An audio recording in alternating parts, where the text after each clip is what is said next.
Hello મિત્રો, આજે લઈને આવી છું એકદમ ક્રિસ્પી કટલેટ. તો ચાલો શરૂઆત કરીએ બનાવવાની. તો સૌથી પહેલાં આપણે જે બટાકા પૌવા બનાવીએ છીએ તે પૌવા લઈ લેવાના છે. તેને આપણે વોશ કરી અને પાણીના છાંટા નાખી અને પલાળવા માટે મૂકી દેવાના છે. પછી એક મિક્સર જાર લઈ લેવાનું છે. તેની અંદર આપણે લગભગ 4 જેટલા ટોસ્ટ લઈ લીધા છે.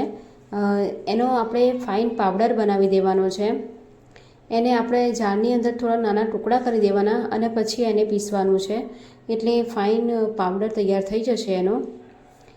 તો જો આ એ પાવડર તૈયાર થઈ ગયો છે. હવે આપણે બટાકા બાફી દીધા હતા. 2 નંગ જેટલા બટાકા લીધા હતા મેં. એ બટાકાને ધોઈ અને મેં બાફી દીધા હતા. હવે એની છાલ કાઢી દઈશું આપણે. ઠંડા થયા પછી છાલ કાઢવાની છે, નહીં તો એનું મોઇશ્ચર જે છે એ રહી જાય છે.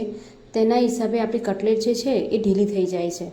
એટલે આપણે એને ઠંડા થવા દેવાના છે, પછી એને છાલ કાઢવાની છે. હવે એક મિક્સર જાર લઈ લેવાનું છે.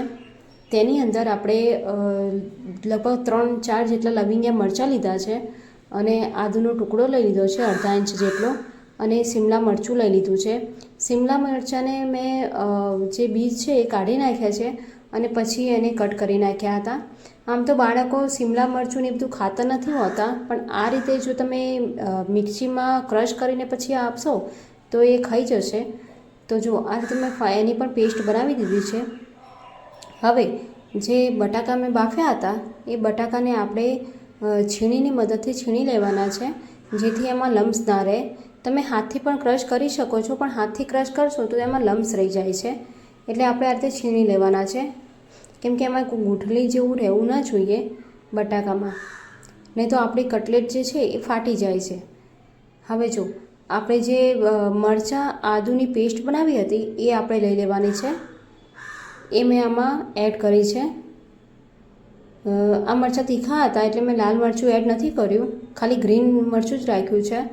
પછી તેમાં થોડું મીઠું એડ કરીશું, ધાણા જીરું પાવડર એડ કર્યો છે, ચાટ મસાલો નાખ્યો છે.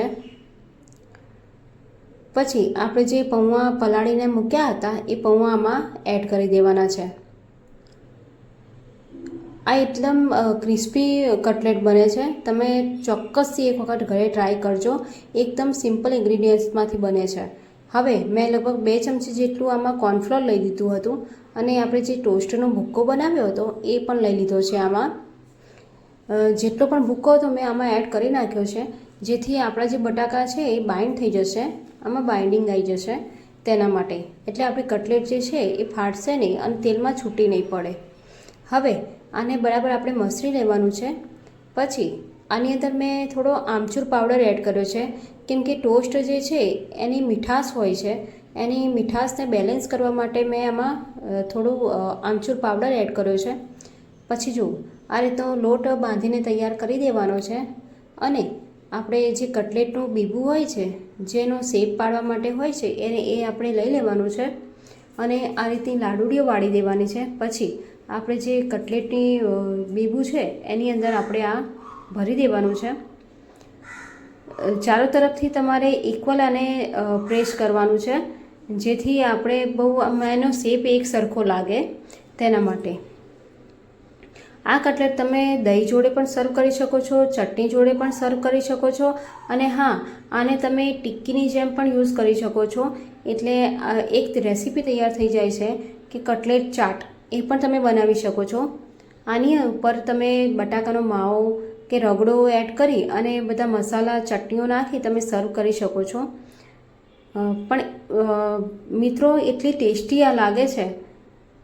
જો આ રીતે મેં ઉપરથી પ્રેસ કરતા જવાનું છે અને નીચેથી આપણે એને આ રીતે આ રીતે મેં ઉપરથી જેમ પ્રેસ કર્યું છે એમ તમારે પ્રેસ કરતા જવાનું છે, જેથી આપણો જે શેપ છે એ તૂટે નહીં.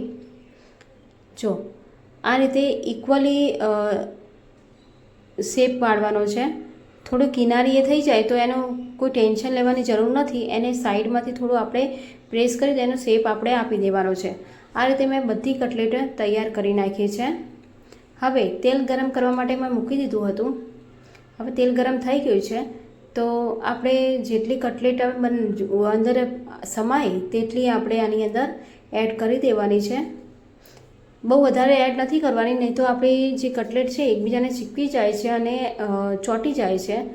હવે જો આપણે ચમચાના મદદથી ઉપર એની ઉપર ગરમ તેલ રેડી દેવાનું છે, જેથી ઉપરથી પણ એ શેકાઈ જાય, તળાઈ જાય. જો મિત્રો તમને મારી રેસીપીઓ ગમતી હોય તો મારી ચેનલને લાઇક કરો, શેર કરો અને સબસ્ક્રાઈબ કરજો, અને કમેન્ટ પણ કરતા રહેજો કે તમે આ રેસીપી ટ્રાય કરી છે કે નથી કરી. હવે જો આ રીતે એક સાઈડમાંથી ગોલ્ડન બ્રાઉન થઈ ગયું છે અને મેં બંને બાજુ શેકી નાખ્યું હતું પલટાવીને. તો જો આપણી કટલેટ તૈયાર થઈ ગઈ છે. મેં આજે વિશ્વાને લંચ બોક્સમાં આ પેક કરીને આપ્યું છે, કેમ કે એને લંચ બોક્સમાં કંઈક નવું નવું જ જોઈતું હોય છે.